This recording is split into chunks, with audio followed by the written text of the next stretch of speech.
Terima kasih pada rekan-rekan media yang sudah berkenan hadir dalam konferensi pers kejadian dan penanganan gempa bumi magnitud 6,3 di lepas pantai kota Bengkulu.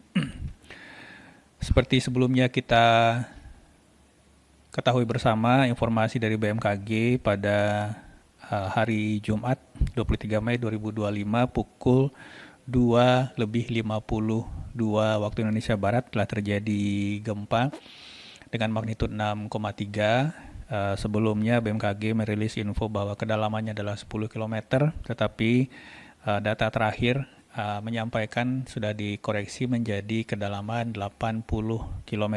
Ini menjadi gempa dengan mekanisme intraslab, artinya terjadi di lempeng samudra dengan mekanisme sesar naik.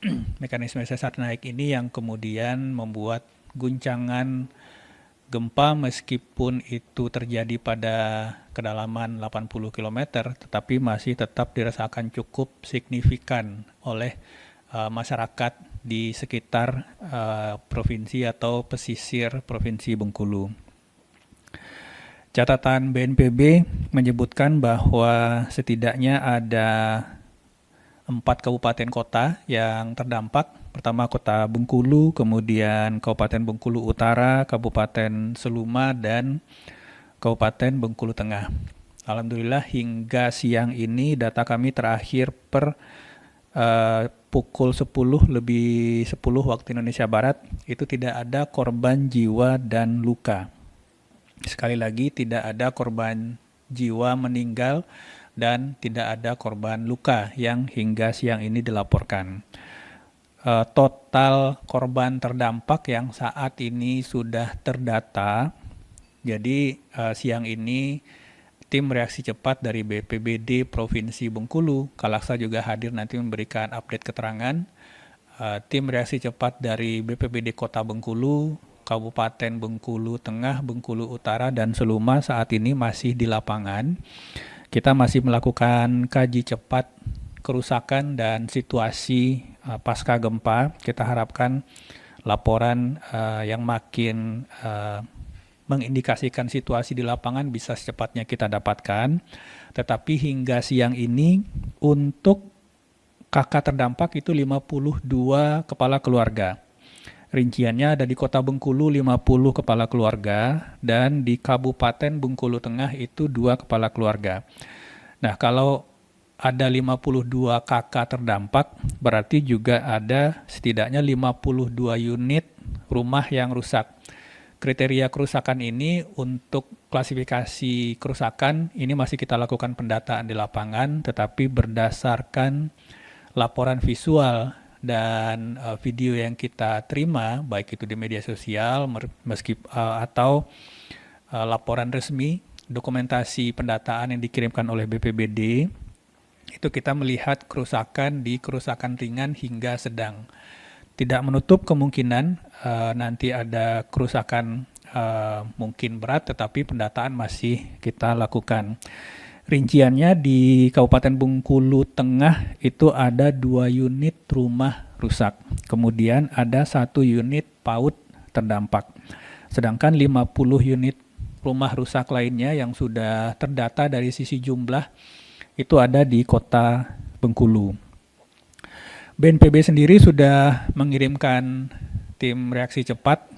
Jadi Bapak Presiden Prabowo Subianto sudah memerintahkan Kepala BNPB untuk segera melakukan pengecekan di lapangan dan kita tindak lanjuti dengan mengirimkan tim reaksi cepat dipimpin 1 deputi didukung oleh staf dari Kedeputian Tanggap Darurat. Dan untuk tahap pertama untuk mengantisipasi jika diperlukan nanti berdasarkan kondisi di lapangan, tentu saja untuk mengantisipasi hal-hal yang bisa saja apakah itu akan terjadi, akan kita buka pengungsian atau apakah kita akan buka dapur umum. Untuk sementara BNPB akan mengirimkan paket sembako 200 paket, tenda keluarga 4x4 itu 50 piece sesuai data yang kita terima, tapi sekali lagi ini dinamis baru tahap awal. tenda pengungsi itu 1 unit, tenda posko itu 1 unit, selimut 100 piece, matras 100 piece, velvet 50 unit, dan makanan siap saji 100 pouch.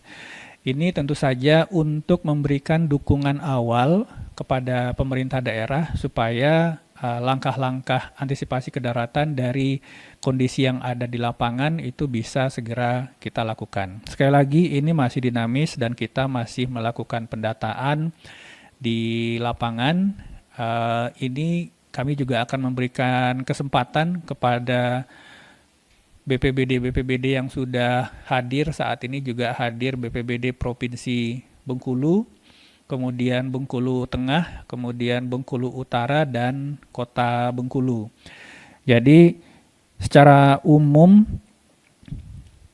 gempa magnitud 6,3 yang terjadi tadi malam dini hari di lepas pantai Kota Bengkulu itu memberikan dampak yang hingga saat ini masih bisa dikategorikan sebagai minor, tetapi BNPB, BPBD, dan pemerintah daerah tentu saja tetap melakukan pendataan di lapangan supaya kondisi real dari dampak ini bisa segera kita sampaikan. Bersama kita juga hadir Direktur Gempa Bumi dan Tsunami dari BMKG, Pak Daryono. Mungkin dari sisi aspek kegempaannya bisa diupdate kepada kita semua, Pak Daryono. Tadi Pak Daryono sudah berbicara juga di media mengenai update gempa, potensi gempa susulan. Mungkin dalam forum ini bisa diulang kembali supaya bisa lebih dipertegas kira-kira potensi dampak susulan, kemudian apa hal-hal yang mungkin perlu diatensi oleh masyarakat dan pemerintah daerah terkait dengan gempa magnitud 6,3 ini. Silakan Pak Daryono. Terima kasih Pak Direktur, yang saya hormati Pak Direktur, kemudian perwakilan BPBD Bengkulu dan para media, para awak media. Terima kasih pada kesempatan hari ini kita akan mengupdate terkait dengan kejadian gempa yang melanda Bengkulu pagi pukul 2:52 waktu Indonesia Barat. Ya. Gempa berkekuatan 6,0 itu hasil update.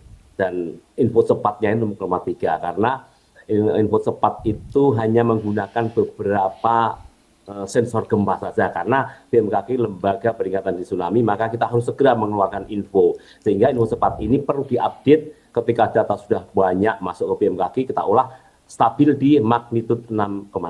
Demikian juga kedalaman awal kita sampaikan 10 karena info cepat ya. Tapi ketika semua sensor yang melilingi Sumatera itu semua sudah masuk dan kita olah, kedalamannya ternyata 84 km. Nah, dari kedalaman ini kita tahu bahwa gempa ini tidak di zona megatrust, tapi di zona intraslab atau Benioff zone yang ada di bawah megatrust. Dan ini lebih menunjam ke bawah pesisir Bengkulu ya. Sehingga kita mengatakan ini bukan gempa megatrust, tidak di bidang kontak antar lempeng, tetapi ada di bagian dalam lempeng yang mengalami tekanan tektonik dan akhirnya rilis energi. Nah, karakter gempa intraslab ini memang memiliki ground motion yang lebih kuat, radiasi pantulan gelombang seismiknya, energinya, dibanding gempa-gempa dari sumber lain. Misalnya gempa 6,0 ini apabila dirilis di megatrust atau di sesar aktif, ini akan lebih besar di intraslabnya. Nah, terkait dengan gempa ini, maka kita melihat dengan kedalaman 84 ini, maka spektrum guncangannya itu sangat luas ya. Jadi Bengkulu, kota Bengkulu khususnya terdampak paling parah ya, sehingga banyak kerusakan. Namun juga ini dirasakan di Seluma dengan kekuatan 4 hingga 5 MMI ini cukup kuat ya. Kemudian di 4 Lawang, kemudian juga 4 MMI di Kepahayang, Liwa, Lemong, Rejang Lebong, Tais, Tubuk Linggo, kemudian juga sampai di Muko-Muko. Dan karakteristik intraslab memang spektrumnya luas ya. Kemudian patut syukuri bahwa gempa ini memang tidak berpotensi tsunami karena memang kedalamannya menengah dan tidak akan menimbulkan deformasi ke dasar laut, sehingga tidak akan mengganggu kolom air laut. Kemudian juga karakteristik gempa intraslab ini karena lempeng Australia, maka batuannya itu homogen, tidak heterogen, tidak seperti sesar aktif yang di permukaan itu heterogen batuannya, itu bisa susulannya banyak. Nah, gempa yang berada di intraslab ini karena batuannya bersifat homogen, maka memiliki stress drop yang tinggi. Begitu patah, ya lepas energinya habis. Nah, karakteristiknya lack of aftershock. Sedikit sekali gempa susulan, bahkan tidak terjadi gempa susulan, dan sampai sekarang ini belum terjadi gempa susulan, dan saya pastikan kemungkinan besar ini tidak akan ada gempa susulan. Jadi masyarakat tidak perlu khawatir dan takut berlebihan terkait gempa intraslab ini, kecuali gempa sumber lain ya itu. Tapi yang pasti untuk event ini, insya Allah ini sudah rilis. Demikian Pak Direktur, terima kasih. Baik.